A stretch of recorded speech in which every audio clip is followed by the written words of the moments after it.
தோறும், ஊர் தோறும், வீதி தோறும், பேருந்து நிறுத்தம் தோறும், அதாவது அரங்கத்திற்குள்ளே படித்தவர்கள் மத்தியில் இருந்த தகவல் பெறும் சட்டத்தை கடைகோடி ரொம்ப கீழே சாமானியன் கிராமத்தான், நாட்டுப்புறத்தான், குப்பத்தான் இப்படி சொல்ற ஊர்ல இருக்கிற ஆளுங்கிட்ட எல்லாம் கொண்டு போய் தகவல் பெறும் உரிமை சட்டத்தை போய் சேர்க்கும் விதமாக தொடர் பிரச்சாரத்தை எடுத்துக்கொண்டிருக்கின்றார். எந்த மாவட்டம் சென்றாலும் ஆளும் வர்க்கத்தால அவருக்கு பிரச்சனை, வந்து எழுப்பி விட்டுருவாங்களே, தூண்டி விட்டுருவாங்களே அப்படின்ட்டு போன வாரம் காட்பாடியில கல்யாண மண்டபம் எடுத்துட்டு கல்யாண மண்டபத்துக்குள்ள பூட்டப்பட்டிருக்கு, தண்ணி கொடுக்கப்படல, கேட்டா மேல இருந்து பிரஷரு, நான் வகுப்பு நடத்தக்கூடாது அப்படின்ட்டு. இப்படி தமிழகம் முழுவதும் தொடர்ந்து சுற்றுப்பயணம், தொடர்ந்து உழைப்பு. ஆர்டிஐக்கு தமிழகத்துல ஒரு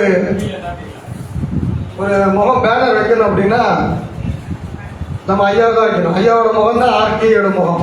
ஐயாவோட முகம் தான் ஆர்டிஐக்கான ஃபேஸ், இந்த ஃபேஸ் ஆஃப் த ஆர்டிஐ முகம். அவர் வழக்கறிஞர் தொழிலை செய்து கொண்டு தான் உண்டு, தன் பிண்டு, சோறு, வீடு இவை உண்டு என்று இல்லாமல் நேற்று ராத்திரி தன்னோட இங்க வந்துட்டாரு. தன்னோட மகள் இரவு பணி லேட் நைட்டா காலேஜ் படிச்சுட்டு ரிட்டர்ன் போறாங்க. சென்னையில இருந்து சேலத்துக்கு போறாங்க. அது வரைக்கும் தூங்காம அவங்களோட பயணத்துல லொகேஷன் போட்டு வீட்டுக்கு போய் சேர்ந்துட்டது வரைக்கும் இருந்து பார்த்துக்கிட்டு அவ்வளவு வேலையிலையும் அவ்வளவு பொறுப்பான ஒரு மனிதராக தன்னை நிலைநிறுத்திக்கிட்டு இருக்க எங்க அப்பா, என்னோட அண்ணன் நல்விலை விஸ்வராஜ் ஐயா, அதாவது அவரை ஒரு 15 நிமிடங்கள் பேசும்படி அன்போடு அழைக்கிறேன். நன்றி, வணக்கம்.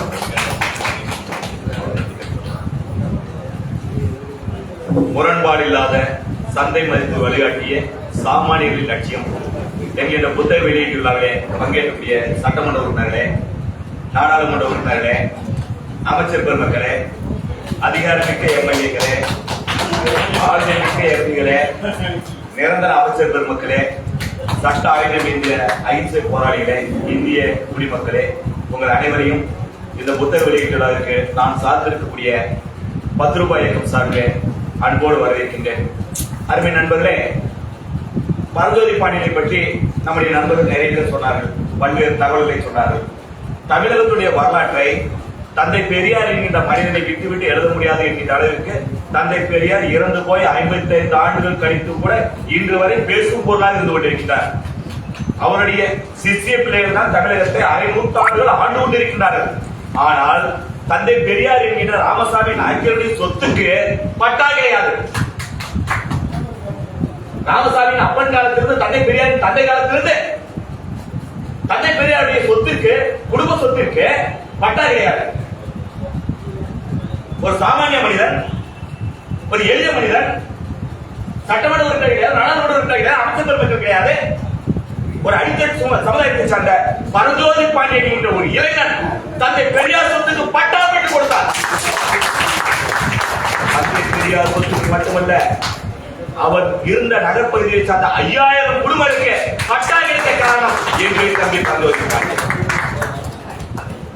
சாமானிய மக்களுக்கு நிலத்தினுடைய உரிமை போய் சேர்வதற்கு பரஞ்சோதி பாண்டியனுடைய பங்களிப்பிற்கு எடுத்துக்காட்டியிருந்தார். இந்தியாவுடைய முதல் தேர்தல் நடைபெற்று நேரு அவர்கள் பாரதத்துடைய பிரதமராக பதவியேற்றிருந்தார். பாராளுமன்றத்திலே பிரதமர் அறிவிக்கின்றார், இந்தியாவில் உள்ள ஒவ்வொரு குடிமகனுக்கும் வீடு கொடுப்போம், வீடற்ற குடிமகன் இல்லை என்ற நிலைமையை இந்தியாவில அடுத்த 20 ஆண்டுகளில் உருவாக்கும் என்று சொன்னார்.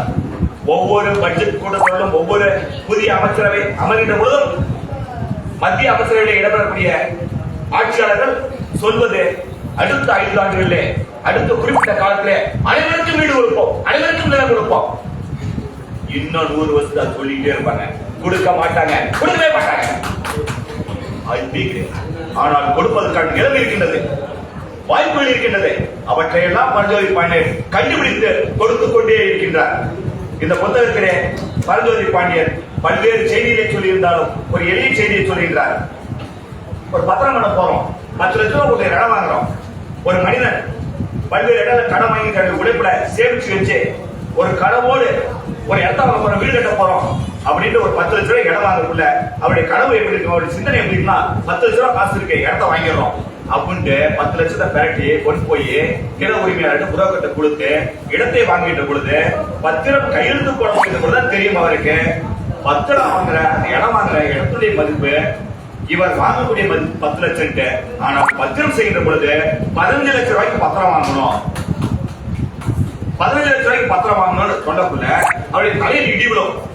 அந்த சாமானிய மனிதன் எளிய மனிதன் யோசிப்பான், 10 லட்சம் ரூபாய் அந்த இடம் வாங்கிடலாம், அதுக்கு மேல ஒரு 20 லட்சத்துல 30 லட்சம் குடிசை போடலாம்னு ஆசைப்பட்டவே கரைய மண்டலத்துக்கே 5 லட்சமா அப்படி இடிஞ்சு போக்கார மனுஷன் நில வைக்கிறவர் சொல்லுவேன், ஐயா உங்க நம்பிக்கை இருக்கு, பொறுமையா ஒரு எக்ரிமெண்ட் போடுவோம், ஒரு பவர் கொடுத்துருவோம், ஒரு பத்திரத்தை பண்ணிக்குவோம், நான் வீட்டை கட்டி குடியிருக்கிறேன், பொறுமையா கரையம் பண்ணிக்கிறேன்னு சொல்லிட்டு பத்திரம் மட்டும் அதை போய் குடியிருப்பார். வாழ்நாள் முழுசும் கரையவே பண்ண மாட்டார்.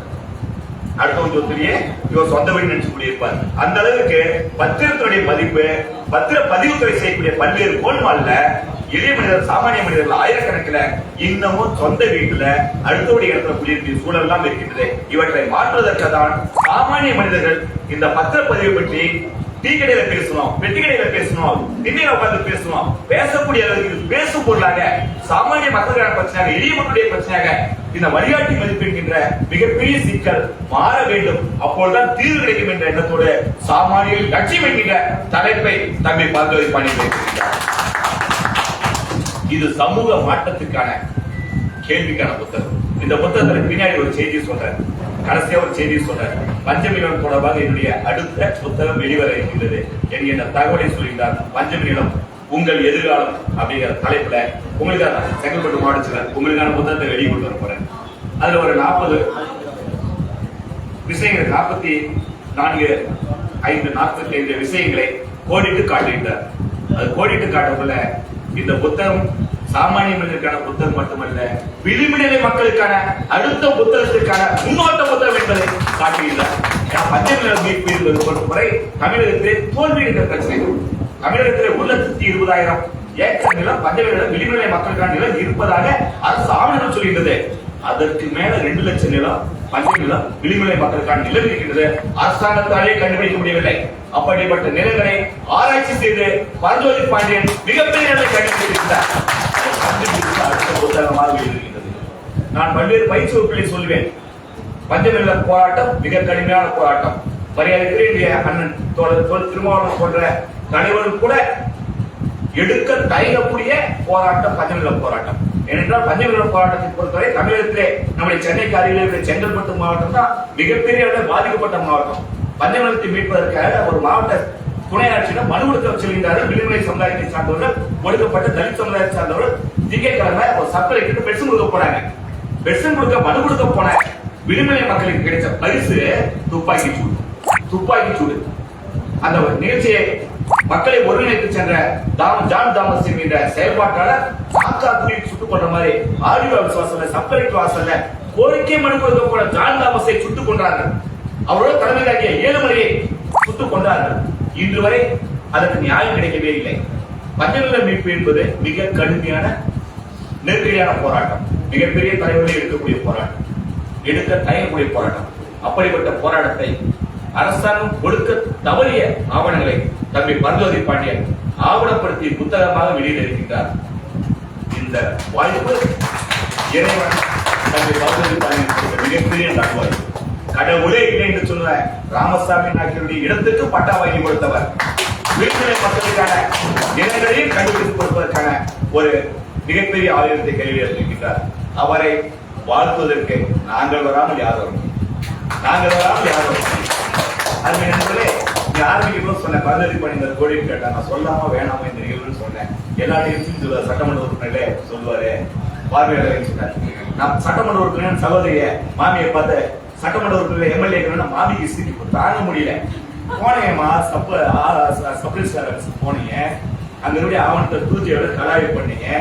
ஒரு அமைச்சர் ஒரு அரசாங்க அலுவலகத்தில் போய் ஆய்வு செய்தால் என்ன ஆவணங்களை ஆய்வு செய்ய முடியுமோ அதை என்னுடைய மாமி ஆய்வு செய்தார். மூத்த குடிமகன் ஐயா ஆய்வு செய்தார்.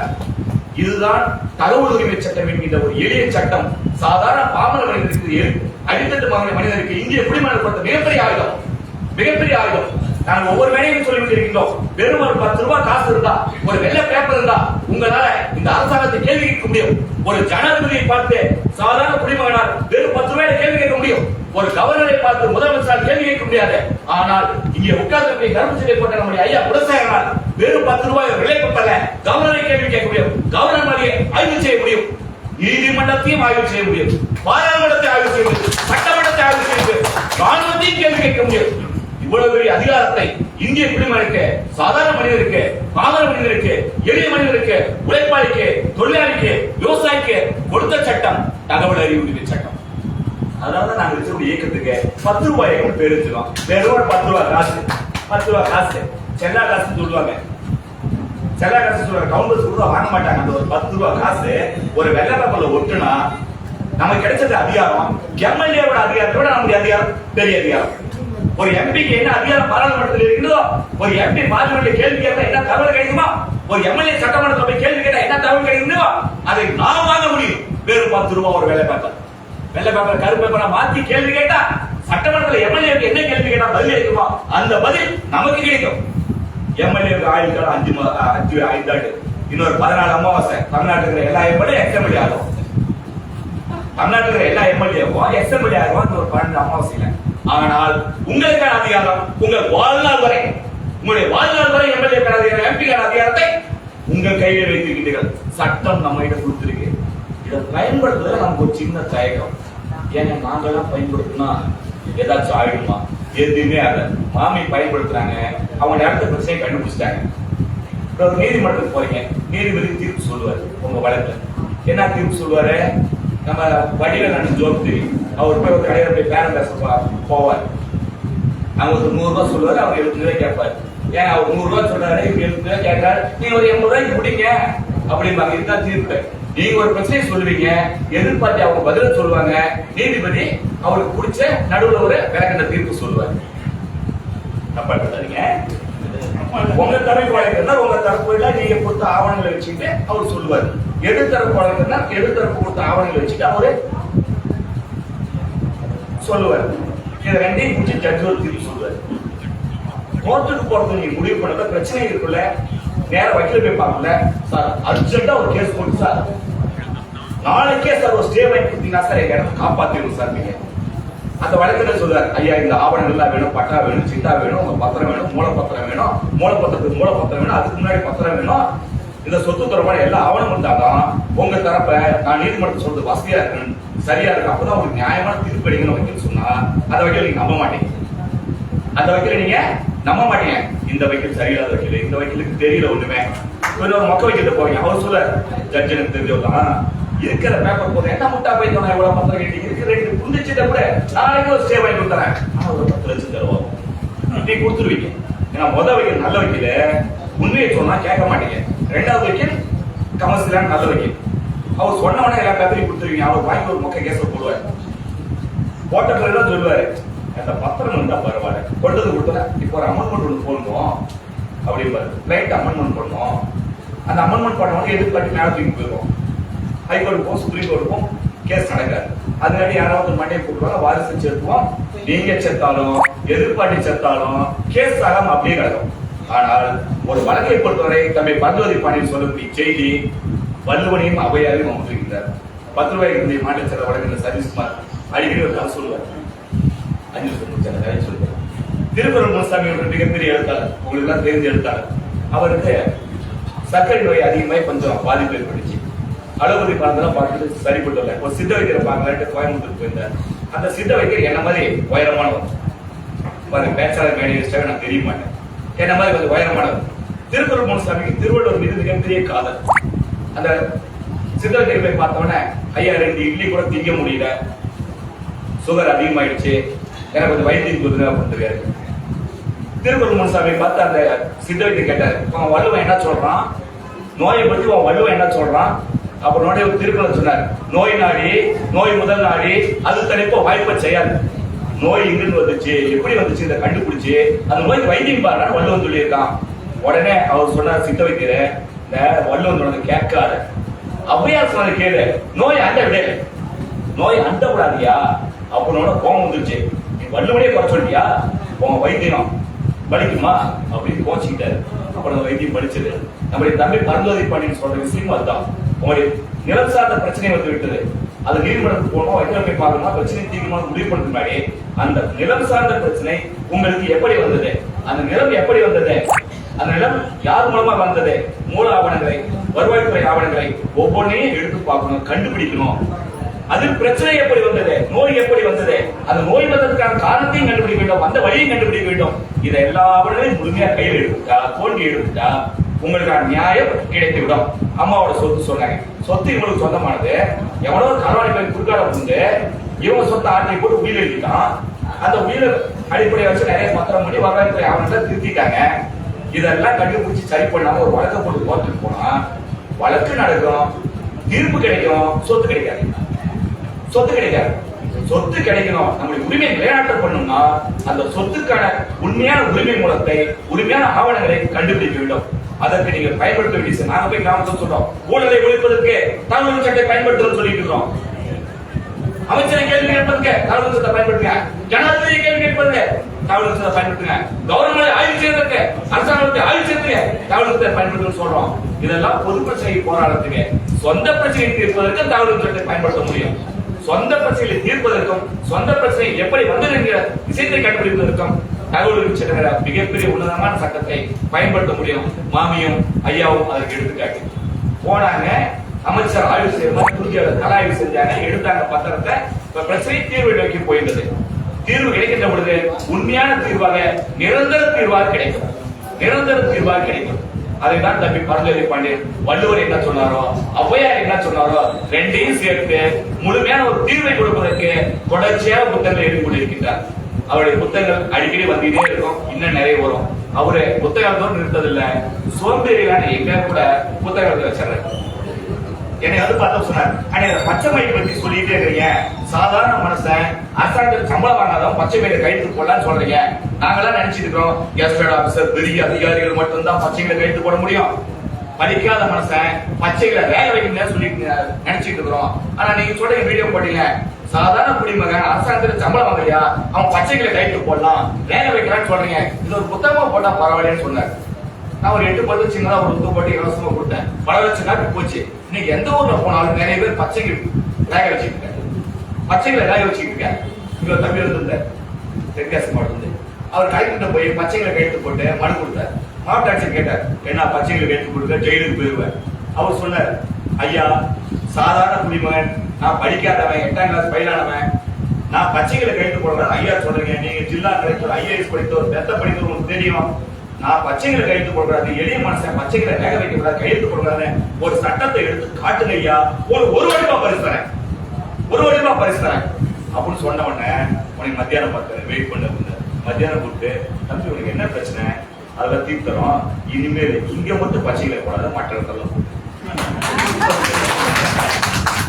இப்படி ஒரு சட்டம் இருக்கின்றது. சாதாரண மனிதன் பச்சைகளை கையெழுத்து போடலாம், பச்சைகளை கைநாட்டு கூட நம்ம வைக்கலாம்.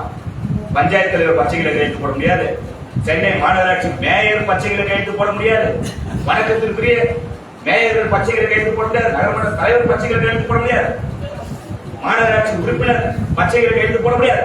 ஆனால் டீக்கரை வைத்திருப்பவர் பள்ளிக்கூட பச்சைகளை கையெழுத்து போடலாம். காரணம் தம்பி பரஞ்சோதி பாண்டியன் என்னை தூண்டி விட்டது. தம்பி பரஞ்சோதி பாண்டியன் என்னை தூண்டி விட்டது.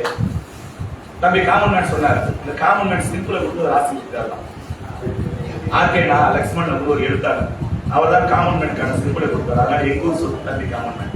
அவர் சொன்னாரு, யூடியூப் காணாம போயிரு, வீடியோ காணாம போயிரு, எழுதின புத்தகம் மரியாதை. தம்பி எழுதி கொண்டிருக்கிற பரஞ்சோதி பாண்டியன் எழுதி கொண்டிருக்கிற புத்தகங்கள் மறையாது, அது மறையாமல் இருப்பதோடு நிறைய பேருடைய சொத்து, மறைந்து போன சொத்துக்களை மீட்டுக் கொடுத்து கொண்டிருக்கின்றது. அடித்தட்டப்படி சொத்துக்களை மீட்டுக் கொடுத்து கொண்டிருக்கிறது. ஜெயிக்கவே முடியாத நினைத்த எளிய மக்களின் சொத்துக்களை மீட்டுக் கொடுத்து கொண்டிருக்கிறது. பலருடைய நிலம் கனவை, சொத்து கனவை, குடும்பத்துடைய கௌரவத்தை, மானத்தை பரஞ்சோதி பாண்டியன் என்ற எளிய மனிதரின் புத்தகம் மீட்டுக் கொடுத்து கொண்டிருக்கிறது. அவருடைய பணி மேலும் மேலும் சிறக்க வேண்டும். 5 புத்தகம் வெளிவந்திருக்கு. இது பத்தாது, இது பத்தாது, இது பத்தாது. ஒரு உயர்நீதிமன்ற வழக்கறிஞரை, வெளிமாநிலத்தில் வேலை செய்யக்கூடிய உயர்நீதிமன்ற வழக்கறிஞரை பார்ப்பதற்காக சென்றிருந்தோம். அவருடைய புத்தக அலமாரியில் பல்வேறு புத்தகங்கள் இருந்தது. அதன் நடுவிலே தம்பி பரஞ்சோதி பாண்டியன் புத்தகமும் இருந்தது. ஒரு அவருடைய புத்தக அலமாரியில் தம்பி பரஞ்சோதி பாண்டியன் புத்தகம் இருந்தது, மிகப்பெரிய மகிழ்ச்சி. அதெல்லாம் எனக்கு பெருசா மகிழ்ச்சி இல்ல. கிராமங்களுக்குள்ள போகல, அடித்தட்டு மக்களுடைய வீடுகள்ல, எளிய மக்கள் வீடுகள்ல தம்பி பரஞ்சோதி பாண்டியனுடைய புத்தகம் பைபிள் போல், குர்ஆன் போல், பகவத்கீதை போல தம்பி பரஞ்சோதி பாண்டியனுடைய நிலம் உங்கள் எதிர்காலம் என்கின்ற புத்தகம் வந்து கொண்டிருக்கின்றது, இருந்து கொண்டிருக்கின்றது. இதுதான் மிகப்பெரிய வெற்றி. இந்த வெற்றியை தம்பி தொடர வேண்டும். அதற்கு எங்களுடைய பங்களிப்பு இருக்கும் என்கிற செய்தியோடு தம்பி ஒரு செய்தி சொன்னாங்க. பரஞ்சோதி பாண்டி சொன்னாரு, கொஞ்சம் நேரம் தப்பா நான் ஒரு வீடியோ போட்டிருந்தேன். அது எங்களுடைய கடமை. தம்பி பரஞ்சோதி பாண்டியனை மிரட்ட வேண்டும் யாராலும் நினைத்தார், அவரோடு மோத வேண்டும் என்று நினைத்தார் 8 லட்சம் 10 ரூபாய்க்கு தொண்டனை தாண்டித்தான் போட முடியும். இவருக்கு மட்டுமல்ல, தமிழ்நாட்டுடைய சமூக சேவை செய்து கொண்டிருக்கூடிய சமூக ஆர்வலர்கள், தகவல் ஆர்வலர்கள், சூழல் ஆர்வலர்கள், கனிமலப்பள்ளிக்காக போராடி கொண்டிருப்பவர்கள், மனிதர்களை போராடிகள், இவர்களுக்கு யாருக்கு பிரச்சனை என்றாலும் 10 ரூபாய் இயக்கம், தகவல் ஆர்வலர்கள் வேடிக்கை பார்க்க மாட்டோம். முதல் வரிசையில் வந்து நிற்போம், நிற்போம், நிற்போம். நன்றி.